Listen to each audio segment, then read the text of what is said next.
the functions f of x, g of x, and h of x are given by the following. So we've got f of x is equal to x squared minus 4, g of x is equal to 3x minus 8, and h of x is equal to x over 5. We're asked to find f, g, h of 25, b, f, h, g of minus 4.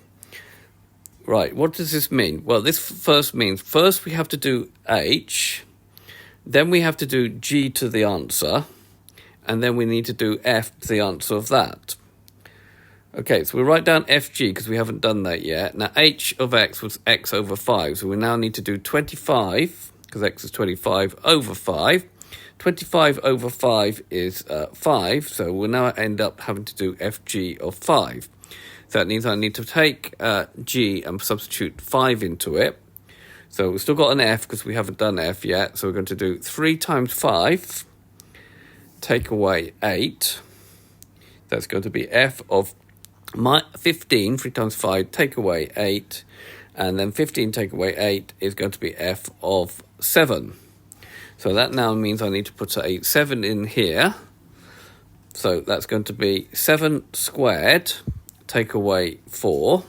7 squared is 49. Take away 4. 49 take away 4 is 45. Right, now we're going to do, let's just write those functions out again so we've got them to refer to.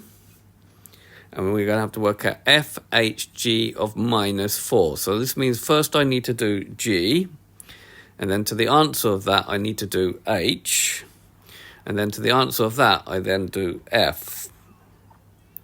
Okay, so doing g, I'm going to have to do fh, and I'm going to have to do 3 times minus 4, take away 8. Well, 3 times minus 4 is minus 12, and you do multiplication before subtraction.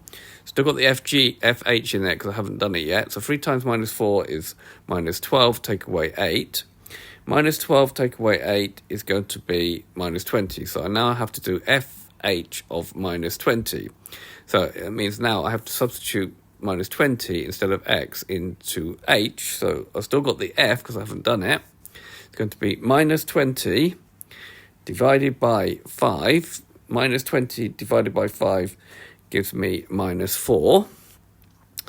And then I need to substitute minus 4 into f, which is x squared minus 4. So you have to be a little bit careful. We need to put that minus 4 in brackets before we square it. Otherwise, we will end up getting a negative answer when, in fact, when you square negative numbers, you get positive ones. Take away 4. Minus 4 squared is going to be 16. Take away 4. 16 take away 4 is going to be 12. So this has been a video to show you how to do the composite of 3 functions with numbers. I hope you understood, and I thank you very much for watching.